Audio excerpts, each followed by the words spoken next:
Hello everybody, I'm back with a treasure book, and this one is one of the most unique books, cookbooks that I've ever come across.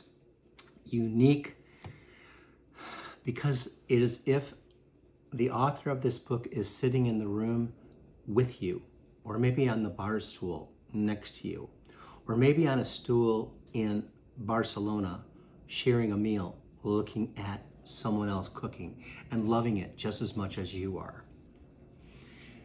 It is a book that is revelatory in the fact that it shares the heart of the person who wrote this book. I've always tried to do that, and I think that she does it exceedingly well.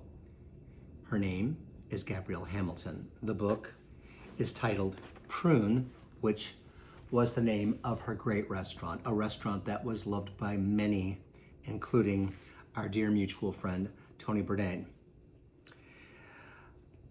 Let me not forget to say that if you are a person who loves to read about the lives of the restaurant people, her biography, her memoir, Blood, Bones, and Butter, amazing.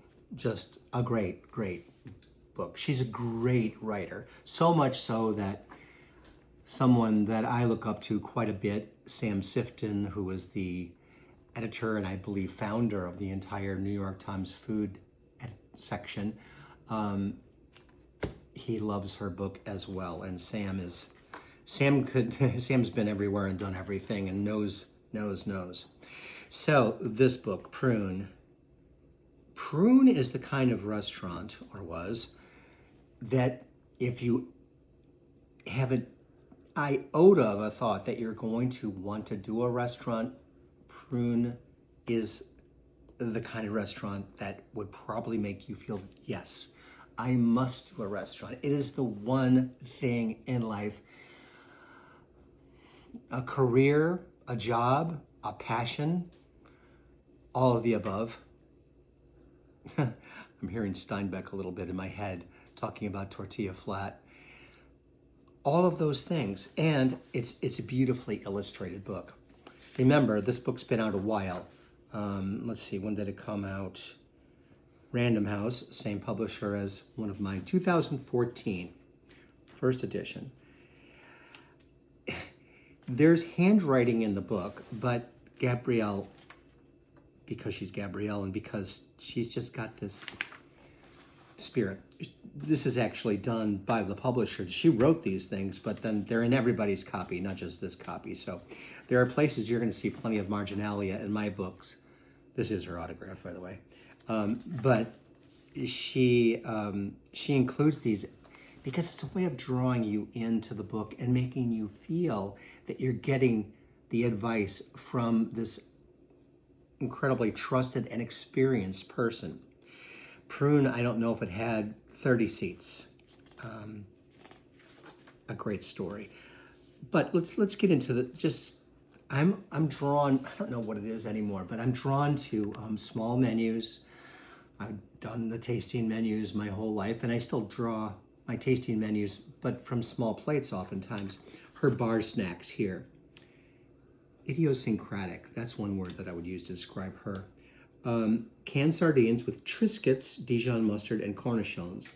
These are not a shortcut. She likes Triscuits. No, she loves Triscuits, and she believes in Triscuits, and she wants you to see why you should too. Grilled lamb sausages with Dijon mustard and cornichons. Deep fried shrimp toast with sesame seeds. Gouda cheese, aged and young, and salted warm potatoes. This spiritually reminds me very much of when we dined at the Cafe at Chez Panisse. Gosh, that would have been around 86 or 87, I think. Beautiful pictures. They make you want to just get right in. There's a can of sardines. Canned sardines with Triscuits, that one. Simple dishes that you can make at home. Dishes that you can make for your party and your friends. Now that is my handwriting there, where I'm saying, yes, in the margins of this book. Yes, do it. Let's do it. This is marking tape. Very clever. I love that. Let me see. Why do I have this one marked? Let me see. Okay, that's the deep fried shrimp toast with sesame seeds. Gabrielle and I were on a panel of two. Where were we? I think we were in Arizona.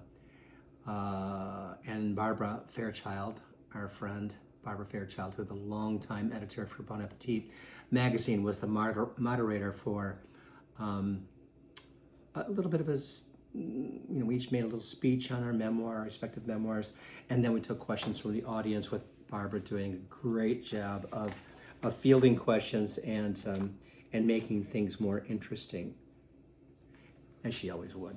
A special memory of being with Barbara and Gabrielle that day. Again, she's your coach. She's your whisperer. She's going to help you feel confident about cooking, whatever it is. This is beef short ribs braised in pho broth with condiments. That was kind of ahead of its time right there. She writes, this is handwriting, take care with the quality of the sprouts. Keep the water crystal clear and cold and fresh. Do not stick your dirty line cook fingers in there to retrieve them. Use a fork. I love that. She's like your bossy favorite aunt. Beautiful full page colored photo of some shrimp, some corn, a shrimp boil. Don't pick out the seasonings bits from the boil mixture they just end up in the bowl. Just leave whatever stray garlic clove or cardamom pods is. It's part of the deal. Up front, frank, earnest, a survivor of the rough life of being a female chef in the 80s and 90s and 2000s of America. You're gonna love this book. And I think you're gonna wanna know when Gabrielle might grace us with another one, because I would love that. Please, Gabrielle, I would love you to write another cookbook, another memoir, another article for the New York Times, which I always love. You are fantastic, and I hope to see you again one day before long. All right, everyone, go get your copy of Prune. I'm sure you can find it online. Go to your favorite bookstore first, though. That's my advice. I'm using those online ones that align themselves with local bookstores in our town. Books and Books. Don't know what it's going to be in your town, but you'll find it. Get your copy of Prune. You will love it. Adios, everyone.